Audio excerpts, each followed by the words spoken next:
Hello guys, welcome back to Medical Wing TV.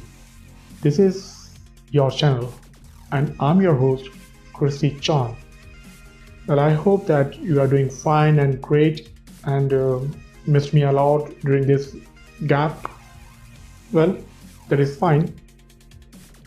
Finally, we are in this video heading up towards denial management and with our first denial, which is missing or invalid authorization or CO15. So guys, to understand better missing or invalid authorization or what is the denial supposed to be, so we're supposed to cover the various aspects of it, such as that what we do understand by authorization or authorization number. Who will take an authorization from whom and why? What are missing authorization or invalid authorization? What are pre-authorization and retro authorization? How we can handle such denials while we are encountering on a call through EOB or through ERA? How we can handle such kind of denials? And how to minimize such kind of denials in future claims. So guys, all these things we are going to talk in here in this denial, in this first denial, missing or invalid authorization. So I guess that if you'll watch this video again and again, then we'll easily handle this denial, and then we can become a good AR to resolve this kind of denials very efficiently and very effectively with all aspects, because we are going to cover here end-to-end medical billing. Alright,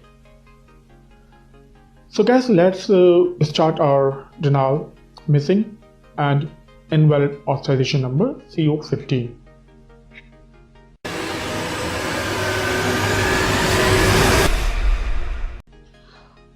So guys, authorization. Let's take authorization. As a word, authorization simply says that an approval, permission or consent. Like someone is seeking an approval from someone to perform certain things. I guess that we do all remember our school days. How we used to take an approval from our teachers to go to toilet, water, or while we're entering to the classroom. Do you remember that? Yes, that is what actually approval. I'm just giving you an example in a layman language. Here, what happened that a student is seeking an approval or is asking an approval from a teacher to go to washroom or to go to drink of water. And again, he is coming back. While he's coming back, he's asking an approval from a teacher to enter in a class. Who is asking an approval? A student. To whom? Teacher. And who is approving it? Teacher. What is the task? Drinking water, washroom, or entering in a classroom. That is a task. So someone is looking for something from someone to perform some task. That is what an approval means. That. What I think so. So here as well, in this industry, in medical wing industry, we do have three parties here. First, policyholder or subscriber. Then your provider or a doctor who is providing their services to the patient. And insurance company who is going to be insured to the patient and making a payment on the behalf of the patient to the provider for their services. So these three parties are interrelated or co-related to each other. Alright, so health insurance companies comes up with the different kinds of plans on the basis of the pocket allowance or the budget of their customer and the requirement of their customer. Just like in India, we do have several mobile network service providers here, like Jio, Airtel, Vodafone. So they are coming up with the different kind of packages, plans as per the requirement and the budget of the customers. How they do decide this thing? They conduct a market survey. They try to understand that what is the demand of the market, and then they come up with the different plans as per the requirement and the allowance of the pocket of their customer, so that every segment of people can have their plan according to their need and as per their requirement and as per their budget. So like the same manner, insurance company also conduct a survey in a market and try to understand the nature of the requirement of their customers and the nature of the pocket allowance and everything. They do research on that, and then they come up with the plans. So obviously, yes, if you go for a expensive plan, then you will have more benefits, such as you don't have to pay the deductible, you don't have to pay co-insurance, you don't have to pay a copay amount, or even you can take the services without any approval of the insurance company, or even don't have to ask to the basic doctor to go for a specialist. These are the benefits and the advantage for the expensive benefits and plans. But if you compare to that plan to the average plans, so obviously yes, when you're paying average amount as a premium to the insurance company, so they will restrict some benefits of their customer. So yes, if we are having an average average premium plan, so in that, yes, obviously yes, we'll have a less benefit as compared to the plan which we are having a most expensive plan. We could have more co-insurance amount, deductible amount, or copay as compared to the expensive plans, and we need to ask some kind of permission from the insurance company to get some predefined or pre-listed services before the provider performs on us. These are the kind of restrictions we can have that.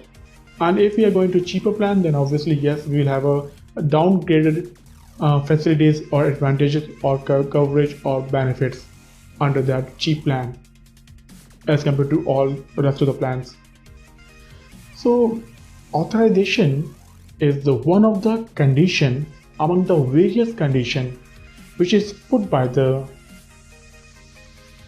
insurance company to restrict patient or provider, like for predefined services, provider needs to get an approval from insurance company before to perform the pre-listed services in real, and failure may lead to the non-payment of their bills.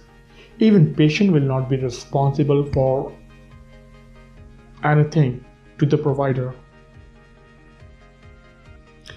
I guess now you have understand some idea regarding authorization. It is the process to obtain the approval permission from payer before to perform the services, as authorization has been taken by the provider in advance. It is known as pre-authorization. The pre-authorization department is responsible to take the prior approval from the insurance company, and at the same time they have to update their system with that authorization. Once insurance company is going to authorize our services which we are going to perform, then insurance company is going to allot us a unique number so that the doctor's billing staff and their staff can identify with that number, with that numerical numbers, that yes, this services has been approved by the insurance company. That is the unique number. Once the insurance company is going to be approve our services, they will allot us a unique number to the provider with the reference that yes, your service is going to be approved, and that also it is known as authorization number, and that number we have to mention in the box number 23 at the claim form, same as 1500.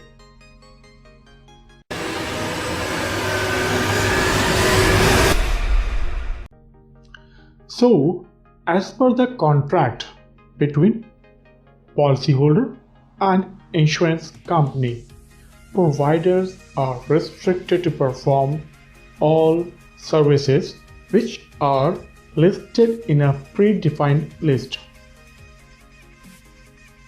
without the consent and approval of the insurance company.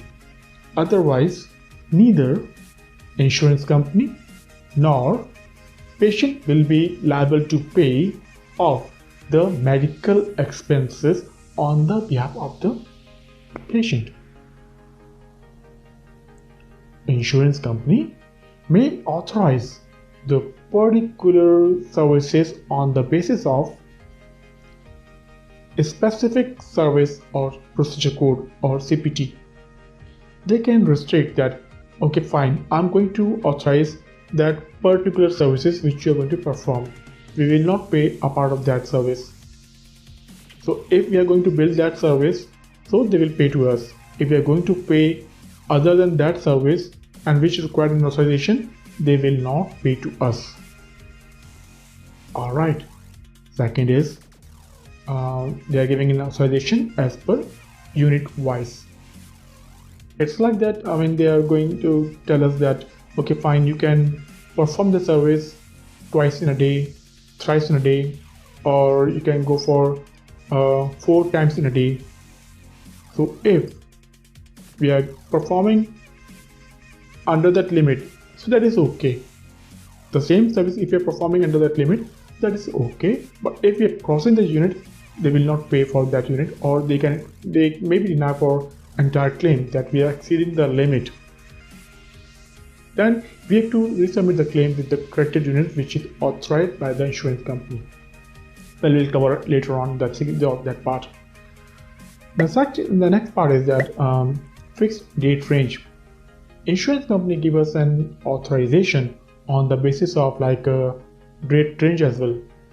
Like today is January 12, 2020. So they are giving an authorization that okay fine, that service you can perform during this interval for a week from 1/12/2020 to 1/17/2020.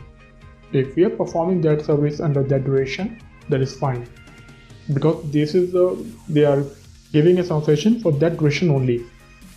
But if we perform before that duration or after the duration, then they will not pay to us, because authorization just for the basis of the fixed date range. Now we can talk about the combination of unit and the date range. Sometimes it happens that they are restricting to us units, like they are restricting to us unit and date range together. Like we can perform 5 units in a week from 12 to 17. If we are performing before to that, they will not deny. Before that date range, they will deny to our claim. If we are performing exceeding that limit in the during the week during the date range, they will deny as well. And it's vary from insurance to insurance. They can deny the entire claim or they can deny the partial claim.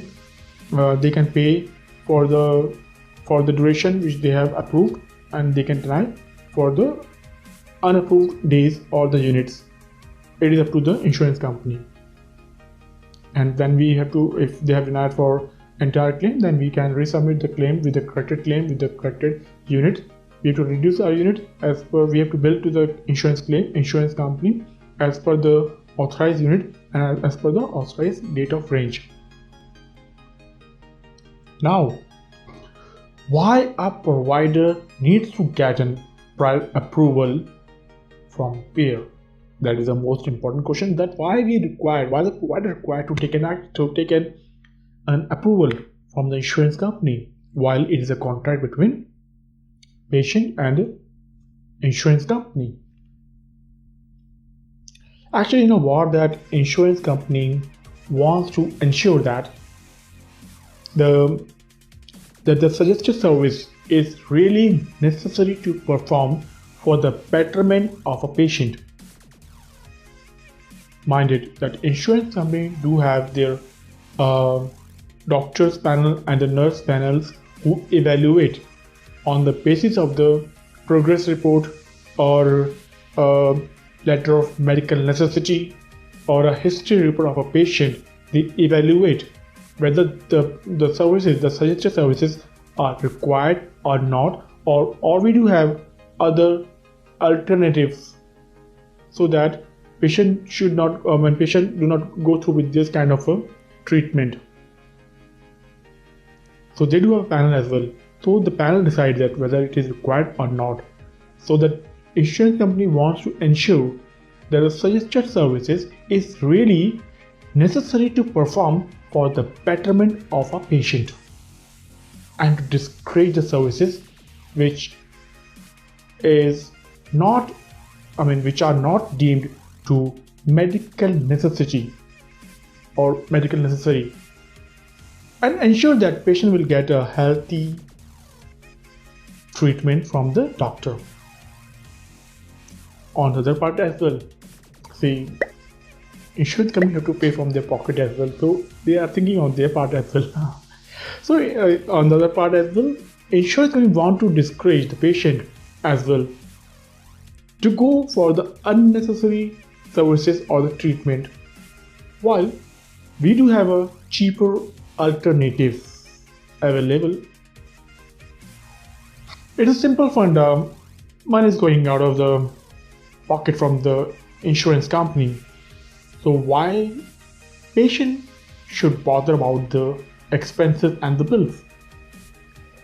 Okay, you tell me that do you ever care about the price tag of your dresses, sandals, watches when you are wandering in the marketplace along with your boyfriend? Though the boyfriend have been seen, no baby, it is not at your level, or it is not good for you, we can try something else. You can see he's seen like that as well. So that is, why it is happening, because you don't care, it is not going from your pocket. But who cares?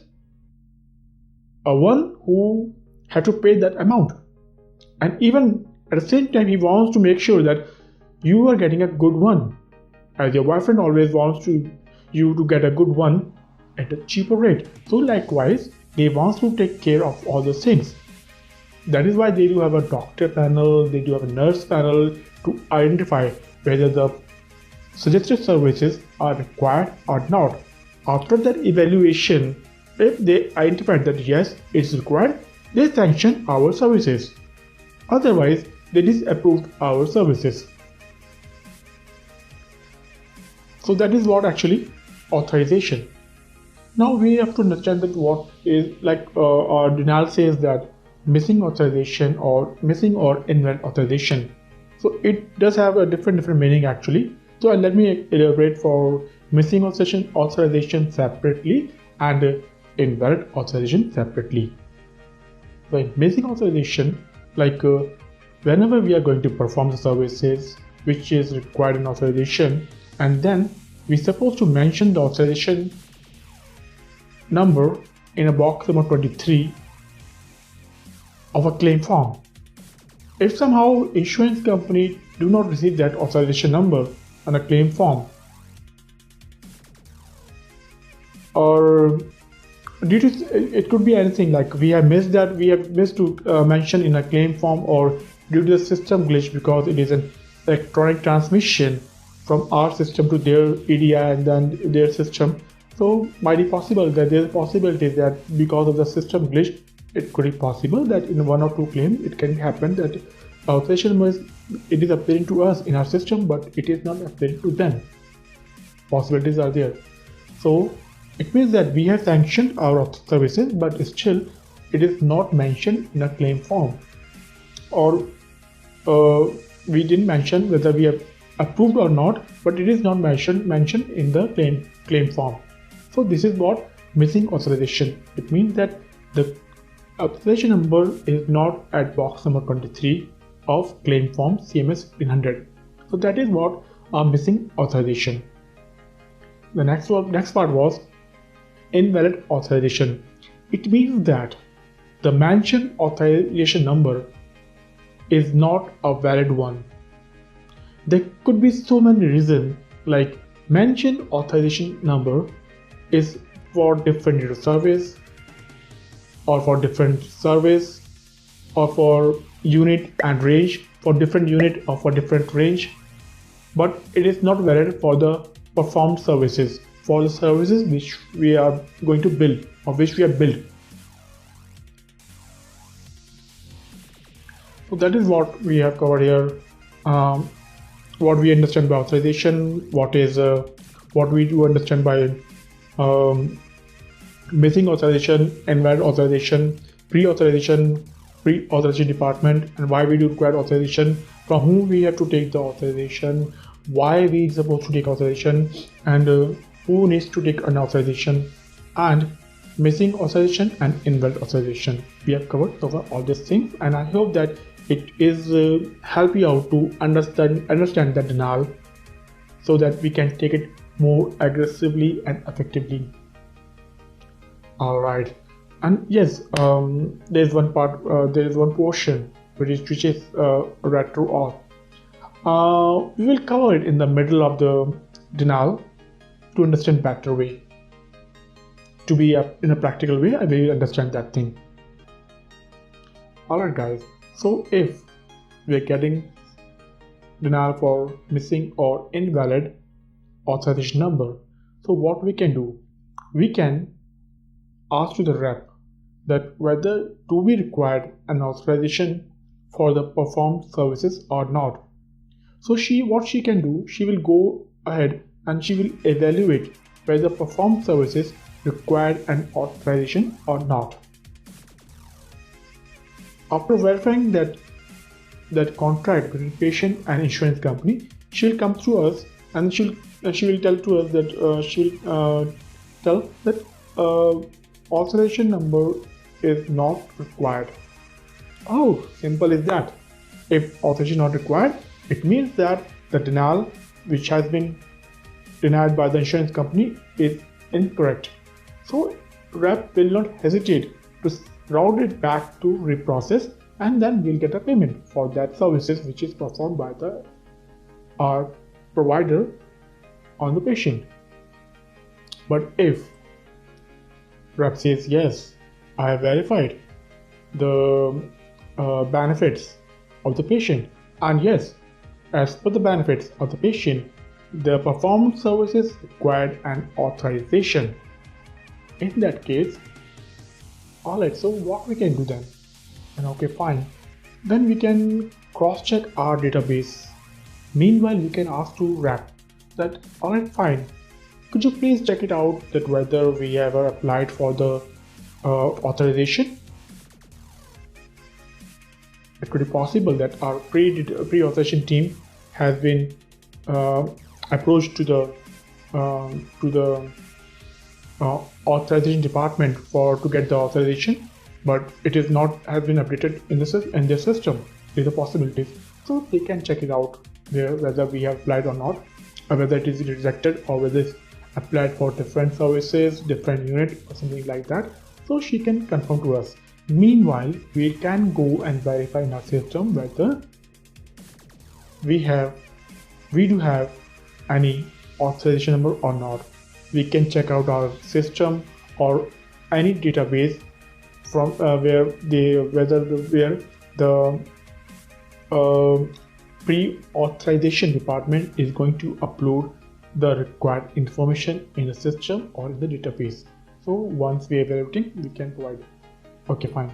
Like now she's coming up, and then she says that yes, I've seen that there is that your authorization number, that they have applied for authorization number, and this is the authorization number. So what we can do, we can simply go ahead and then we can ask to rep that, okay, fine, on that authorization number basis, please reprocess our claim so that we can get a payment with that authorization number. No issue with that. She will send the claim back, and then along with the authorization number, and then the adjudicator who is going to adjudicate the claim will reprocess the claim for the payment. But if she says that no, your pre-authorization team never applied for pre-authorization. If she says no, we never applied for an authorization number, then we can ask to the rep, okay, fine. Do you have any hospital claim for the same service or for same data service? If she says yes, so we can route back our claim with that authorization number to the insurance company, and she will reprocess the claim with that reference, with that authorization number. If she says no, then yes, we can ask to her for retro auth. So retro auth means that we are looking for an authorization after we have performed the services. And some insurance company gives the liberty as per the plan to plan. Some insurance company says that okay, fine, if you fail to get the authorization number prior to perform services, okay, fine, you will have a 24 hours to apply for the retro authorization or retro auth, or you can go for, it depends upon, it vary upon insurance to insurance. It could be at 24 hours, 1 to 6 months, or 1 to 6 days, 1 to 10 days. It could be happen anything. It's totally depend upon the plan and the insurance. So mainly it is basically mainly 24 hours or it is almost 1 week, I guess. So then it is a process when so retro is a process when we are seeking an approval from the insurance company after we have performed the services, and within their restricted duration, along with their prescribed form of retro auth and requested information like history report, progress report, or medical necessity report, etc. We have to submit all these things. If insurance company is going to allow for retro auth, then we can ask that whether we can submit that request through fax or not. If yes, then we can have the fax number, and then we can attach all the things with the prescribed form, and then we can fax it from our end. That is our responsibility to fax it. It is not a responsibility of pre-authorization department now. It is the case is with the hand of AR. We have to be responsible to go for now retro auth. So in that case, we'll fax them requested information. If they want a mail to us, so we can mail it through whatever we do have. If we want to go for US stuff, so they can mail it from their end. Or if we do have our stuff in US, so we can forward that thing to the US stuff so that they can mail it to the respective area, so that we can have a retro auth. So after once I'll get the retro auth, then we can refile the claim, or we can reprocess the claim with the retro auth number. That is what. But if they say that there is no retro auth option, or you have expired the retro auth limit, then we don't have any of them. Provider will not have any options, and then he's supposed to write off that amount. So we can write off that amount, or if we need to escalate those issues to the client, so we can escalate those issues to the client as well. It's depend upon the liberty or the access which we have enjoying from the client end. If we can write off, we can write off. If they want to write off, we can escalate those issues to the client to write off. With the suggestion that we cannot do anything in this case, we have to have write off those things. So we can write off that thing. What we can do meanwhile, we can check it out. History of same procedure codes, that whether in past we got the payment from the insurance company or not. If yes, then is it paid without an authorization number or with authorization number? If authorization number was there, then it's okay. Then we have to write off that claim. But if insurance company is going to pay without authorization number, then we can give the reference of that data service to the insurance company, that see, in that data service we got a payment without authorization number. So why you are not going to pay right now? Why you are going to ask an authorization number now? So with that, insurance company, on that basis, insurance company reprocess the claim, but sometimes it happens that they may say that it was paid incorrectly. So in that case, you can just try with one claim. Just give a reference of one claim. Don't give a reference for all the paid claims. Just give a reference of one claim. If a notice for the paid claim, like it is paid incorrectly and you have to pay back that amount to us, so we have to stop that practice, and then we will not ask to them. Okay, we will not give them more references to them. Let them identify from their audit team that they have paid incorrectly all our claims in past. So that is what we can try at least. So here we have understand that how we have to tackle this thing. If we ever applied or not, and if we applied or not. Yes, we applied, then what we supposed to do. If not, then what we supposed to do. And if previously we are getting a payment from insurance company, then what we supposed to do. And if not, then what we supposed to do.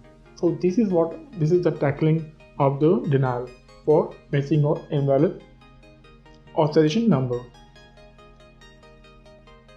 Now the question was that how we can minimize the future denials on the basis of this denials. Well, we can track down with the KPI report or with the CPD report that all our CPDs are going to be denied for authorization, and what are CPD scores are denied as per the insurance company, that insurance company required an authorization for that particular CPD code. So we have to study those things deeply, and then in coming period of time, if we are encountering that CPD code is required authorization for United Healthcare, so we'll give a command to our pre-authorized department that whenever this CPD doctor is going to perform that CPD code or that services, then you supposed to take an pre-authorization proactively without any intimation. You have to have taken authorization. So likewise, we can make a guidelines for our pre-authorization department so that we will have a pre-authorization or pre-approval on time, and so that we can minimize when we will have a pre-approval from the insurance company. Then obviously yes, they don't have any source to deny or reject our claim. So we can handle those claim denied. So we can tackle this denial appropriately, and even for the future denials we can restrict it, and we can effectively make sure that we will get a payment for the performed services on the patient. So guys, that was actually first denial, missing or invalid authorization number. I hope that you have understand. But if you want to add something in this denial, or if still you do have some kind of a fogginess in that, so I'll make it clear. Don't worry about that. Please comment on the box here so that other people as well can take advantage of that, of my reply, and they can understand more better as well.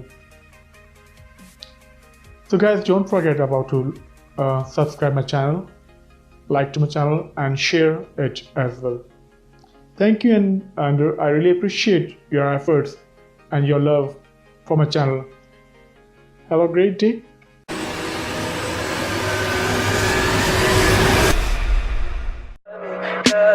Tell me pretty lies, look me in the face, tell me that you love me, even if it's fake.